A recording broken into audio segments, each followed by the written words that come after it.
Good afternoon, everybody. My name is Jolene Mujica. I am the head of trends and tours at Windowswear. Welcome to Windowswear Live. Today, we're going to be taking a look at some retail news. As always, if you have a question, a comment, feel free to throw those into the chat of any of the platforms which we are currently live streaming. That includes Zoom, Instagram Live, Facebook Live, and LinkedIn Live. Welcome, everyone. Let's get started and take a look at what's going on over at Balmain. So, Olivier Rousteing, who is the creative director for Balmain, takes window dressing to a new level, or a next level, right? The designer is photographing Balmain's pre-fall collection in the windows of one of their French flagship stores, right? So this year, or I should say this past year, 2020 was sort of all about a rush to online, right? It was a rush to pivot any sort of physical presence as stores were closed to focus more on their digital footprints and their digital content, and the rush to online.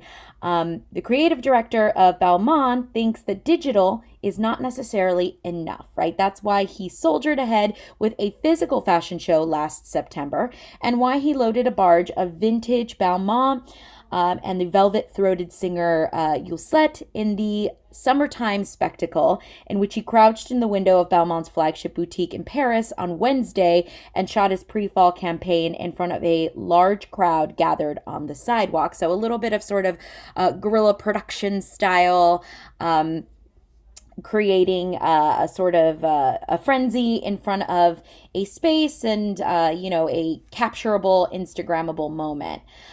According to the creative director of Balmain, he says, "I miss life outside, I miss the beauty of Paris, and here in the store is where it all starts. You understand the Balmain universe is bigger than just its homepage online."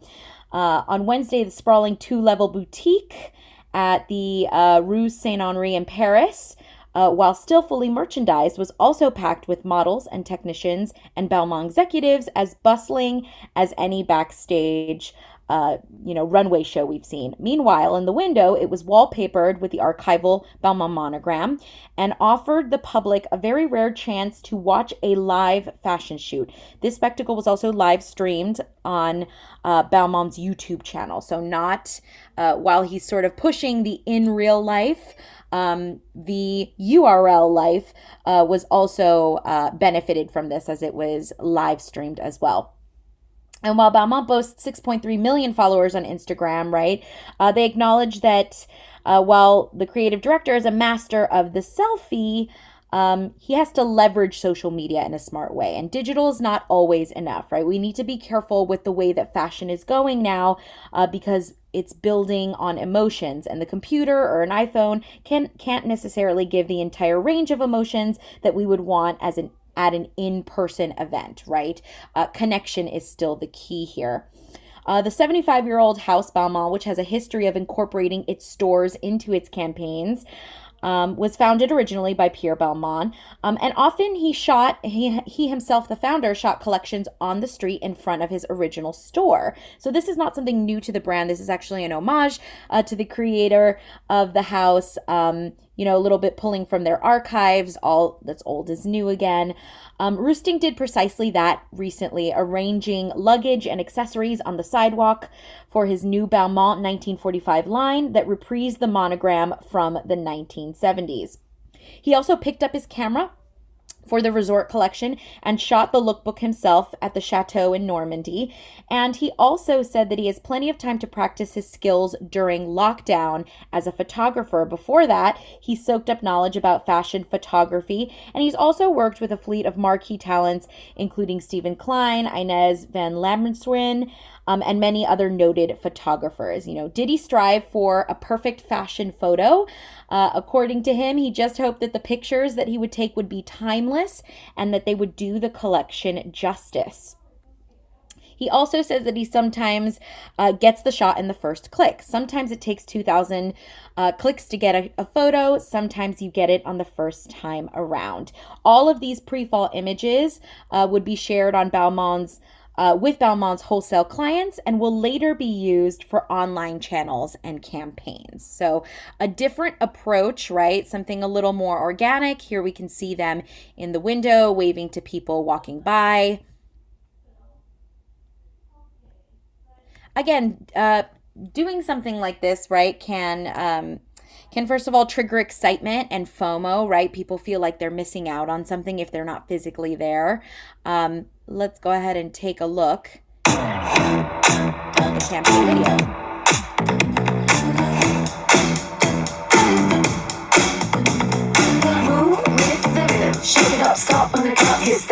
Moi, je viens du Canada, alors on n'a jamais des événements comme ça. Et je suis ici à Paris pour étudier en luxe. Alors, c'est trop, it's such an exciting experience. Cause no one can do it like we do it, like we do it, like we do it. Cause no one can do it like we do it, like we do it, like we do it. J'avais un rendez-vous, mais j'étais obligée de m'arrêter. Like we do it. Cause no one can do it like we do it, like we do it, like we do it. J'ai trouvé que ça racontait vraiment quelque chose de la période qu'on était en train de vivre. Je trouve que proposer une performance de ce type en période de Covid, alors qu'on peut pas aller dans les boutiques, qu'on peut pas se serrer dans les bras les uns des autres, et proposer quelque chose comme ça qui raconte ce qu'on vit en ce moment, j'ai trouvé ça vraiment chouette.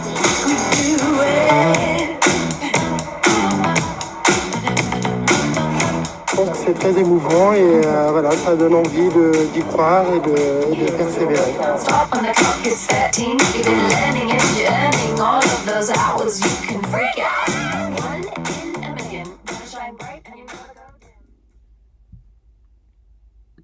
All right, let's go ahead and move on to take a look at what's going on in Toronto. So move over Amsterdam because Canada's forward legislation and regulation on the recreational use of pot has spawned countless new shops across the country, and some of them are true gems when it comes to fantastic and minimal retail design.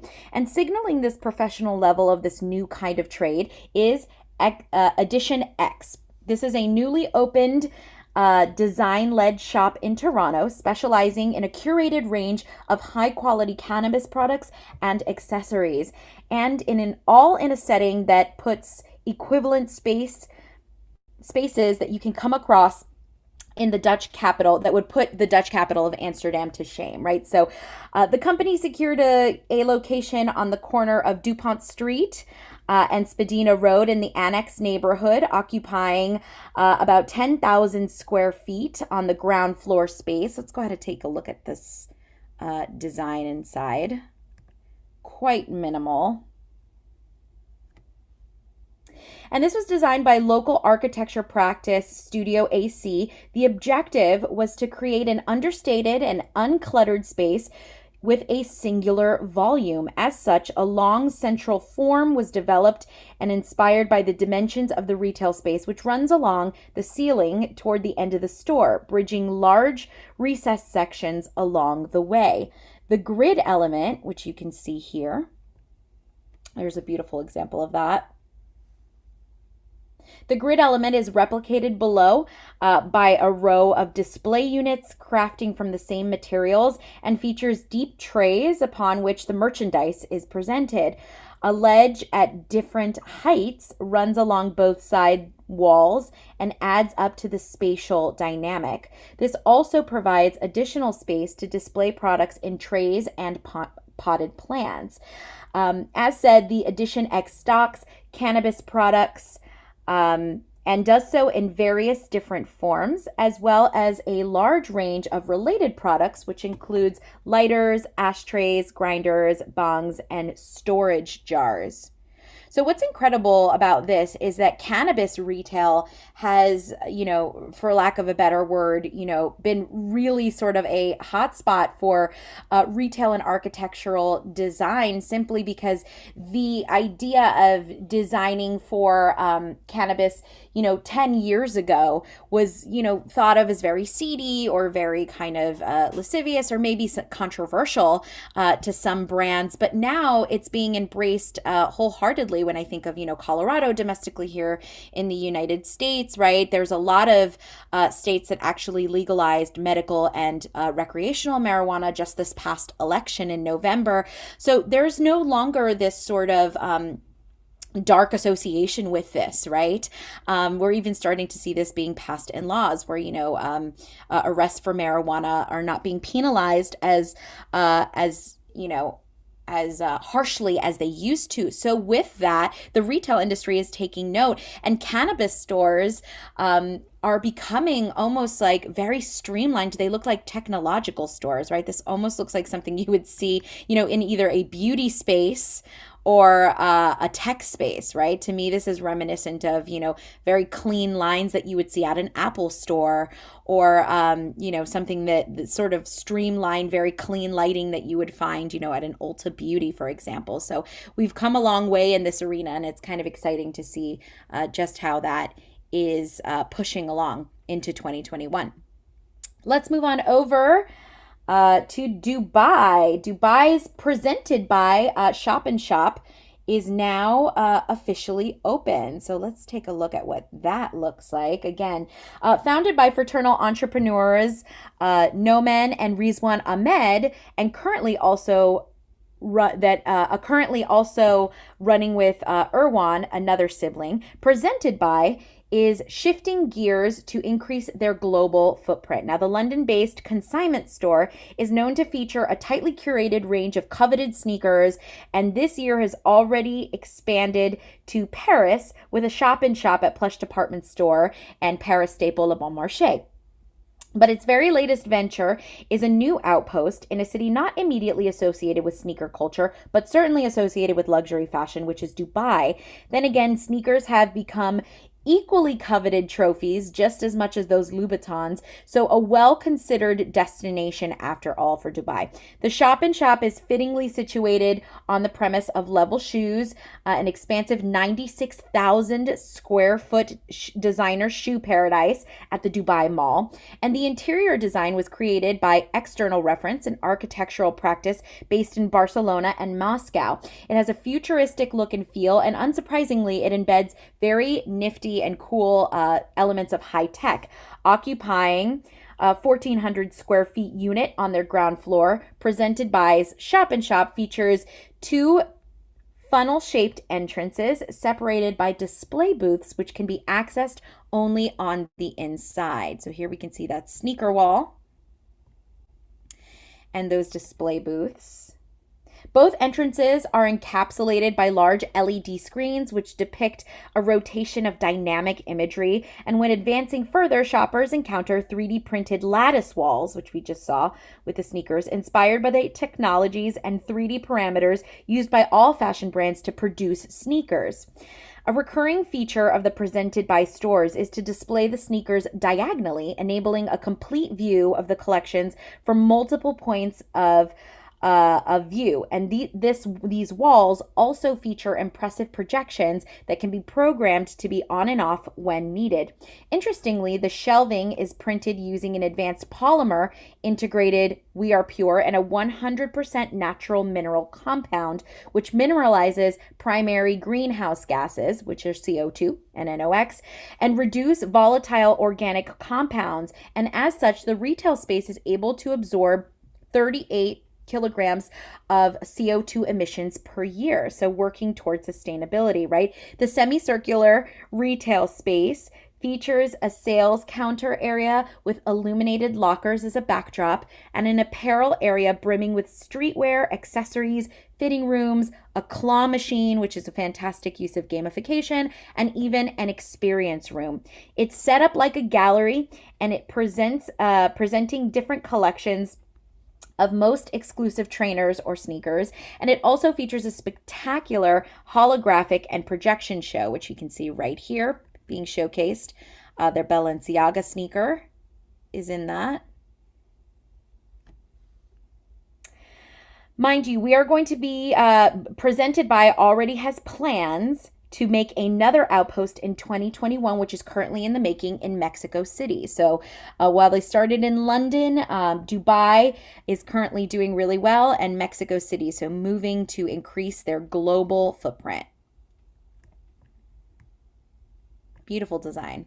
And finally, let's end on our Prague Grounds Cafe opening. So, according to Carlin's growing reputation as the coolest neighborhood in all of Prague, this artisanal coffee parlor has opened called Grounds.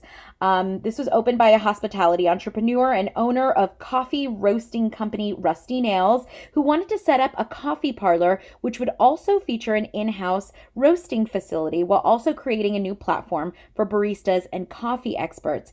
Grounds occupies a lofty 1,200 square feet unit in an inner courtyard of a residential building and features an interior design by BRNO-based architecture and design studio KOGAA. Now, the venue may have been done on a budget. Let's take a look at what that looks like on the inside. Again, the rise of minimalism certainly increasing into 2021. The venue may have been done on a budget, but it's very high on style, ticking all of the required boxes to make it this very cool, minimal hangout, right? 4 large skylights, which allow plenty of daylight, add to its spacious feel, and the duplex's wooden structure accommodate pretty much all of their facilities. Upon entering, coffee aficionados find themselves in the coffee section, featuring a service station and sales counter clad in coagulated steel on one side, and a seating area comprised of elongated wooden benches alongside the wall. Round concrete tables and chairs are also featured. Right alongside the next, let's take a look at the other imagery. Here we go from another angle. And as we go upstairs, here we see encased in an organic shaped coagulated plastic floor-to-ceiling wall. We can also see that it's lined with potted plants. It's the upstairs is furnished with a conference table, a comfy sofa, and right below, situated between the sales counter, Grounds roasting facility. That's exactly where their facility can be found. No less than 80% of the materials used is construction waste from previous KOGAA projects, and both the suspended lights and industrial lamps have been sourced from a disused factory. So again, much more cognizant and conscious of how we design in 2021 and pushing elements of sustainability and smart design. Fantastic look at different projects. All right, so now we're going to focus on some Windowsware members.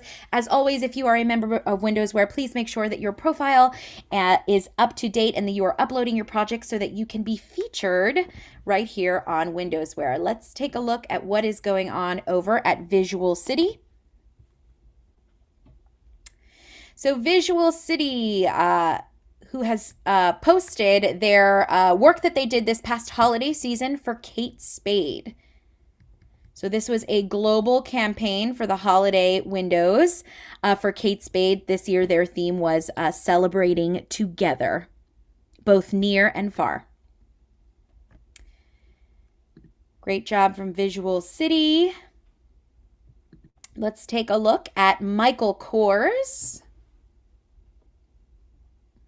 So Michael Kors is featuring their holiday 2020 campaign with their stores globally. Here we have an exterior shot.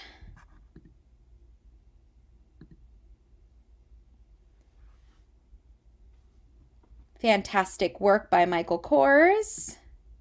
And in store.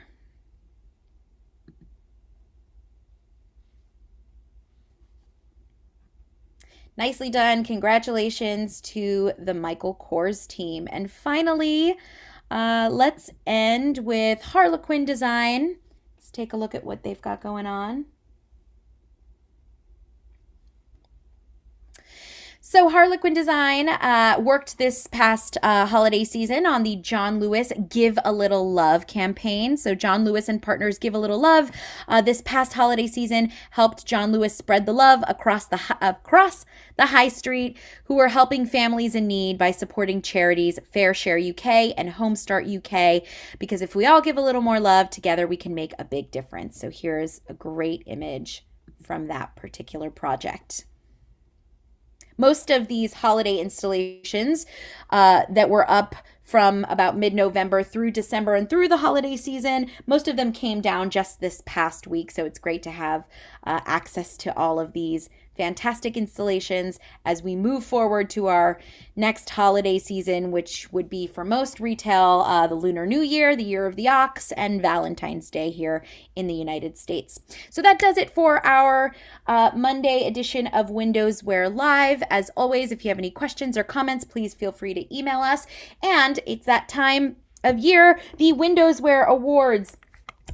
In February 1st, we will be announcing those winners. The voting page is currently live, so if you have not submitted your votes for the Windows Wear Awards nominees, please get to the website and vote. That's windowswear.com/awards so that you can vote for your favorite brands. The winners will be announced on February 1st. Thanks so much. We will see you next week.